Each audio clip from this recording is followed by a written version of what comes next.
पाठ 1 भाषा। अपनी बात को कहने और दूसरे की बात को समझने का साधन ही भाषा है।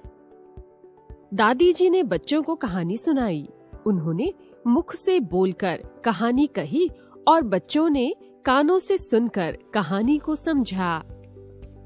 बोलकर, सुनकर, लिखकर, इशारे से।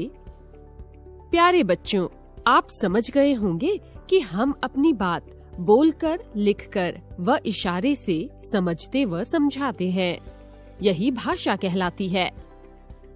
भाषा के रूप: बोलकर या मौखिक, लिखकर या लिखित, संकेत या इशारा। इनमें से भाषा के 2 प्रमुख रूप हैं: मौखिक भाषा, लिखित भाषा। हम अपनी बात बोलकर कहते हैं, वह भाषा का मौखिक रूप है, और जब हम लिखकर अपनी बात बताते हैं तब वह भाषा का लिखित रूप होता है। किंतु संकेतों और इशारों को समझने के लिए भी हमें भाषा की जानकारी होना जरूरी है। इसलिए सांकेतिक भाषा को हमें पढ़ाया या सिखाया नहीं जाता। पूरे देश में बोली जाने वाली भाषा हमारी प्यारी हिंदी भाषा है। यह हमारी राजभाषा है। भारत में कई भाषाएं बोली जाती हैं।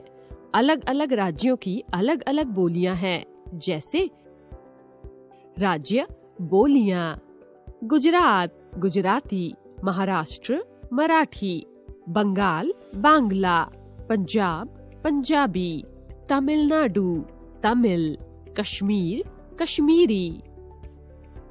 बच्चों, अलग अलग देशों की भी अपनी भाषाएं हैं, जैसे देश भाषा: नेपाल नेपाली, चीन चीनी, जर्मनी जर्मन, इंग्लैंड अंग्रेजी।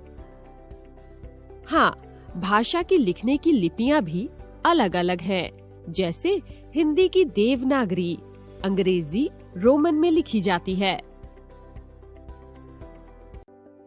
हमने सीखा: दूसरों तक अपनी बात पहुंचाने और दूसरों की बात समझने का माध्यम भाषा है। भाषा के 2 रूप हैं: मौखिक, लिखित। हिंदी हमारी राजभाषा है। अलग अलग राज्यों की अलग अलग बोलियां हैं। सभी देशों की अपनी भाषा है। हर भाषा की अपनी लिपियां हैं।